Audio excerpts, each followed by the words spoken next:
what is one of my favorite questions to ask? And more specifically, what is one of my favorite questions to ask using NLP, using the NLP meta model? Well, one of my favorite questions to ask is this. What would happen if you could? What would happen if you did? What would happen if you didn't? What would happen if? And that is a what if frame. Now, you could use the what if frame in a negative way, but more about that in a moment. But it's about, I want to shift as a coach, as a friend, as a daughter, as a person. When I want to shift someone's thinking, someone's imagination, away from failure, horror, negativity, away from stuckness, away from nothingness. I want to redirect their brain into another place. What would happen if you did go for it? What would you see, hear, and feel? What would happen if you could do it? What would you see, hear, and feel? What would happen if you reached your goal? What would you see, hear, and feel? What would happen if you didn't? It's like, well, I don't know if I should start a business or not, because I really am passionate about changing my life and having a different career. And I said, well, what would happen if you didn't start your own business? Then people often start answering things like, well, then I have to stay in the corporate world forever, or then I will never know.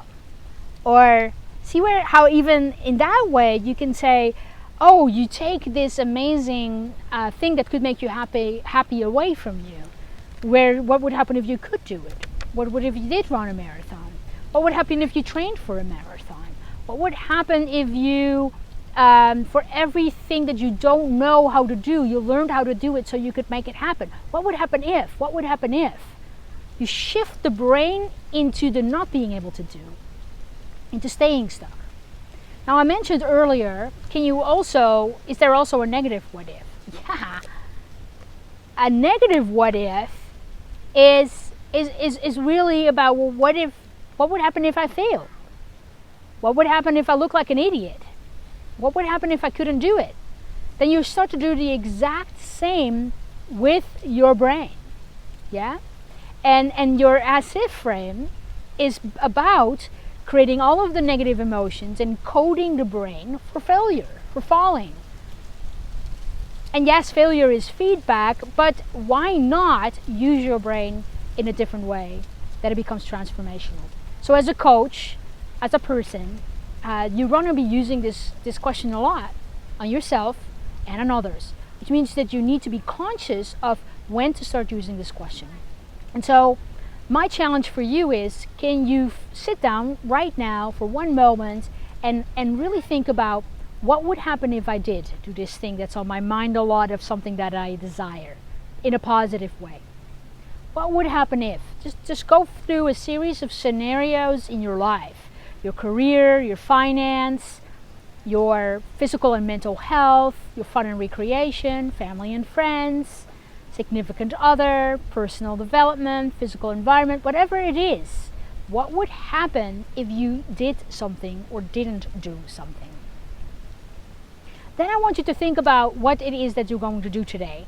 Maybe it's a coaching session, maybe you're talking to a friend, maybe you're talking to someone else, and I want you to really switch on and make it a goal that today you will use this what if frame, this as if frame, 3 times. What would happen if you did? And then if you do this daily, I'm sure it will become an absolute habit. You'll become a master. It becomes your autopilot in terms of a question that you could ask. Hi from Mexico. Join us in November over here. See you around.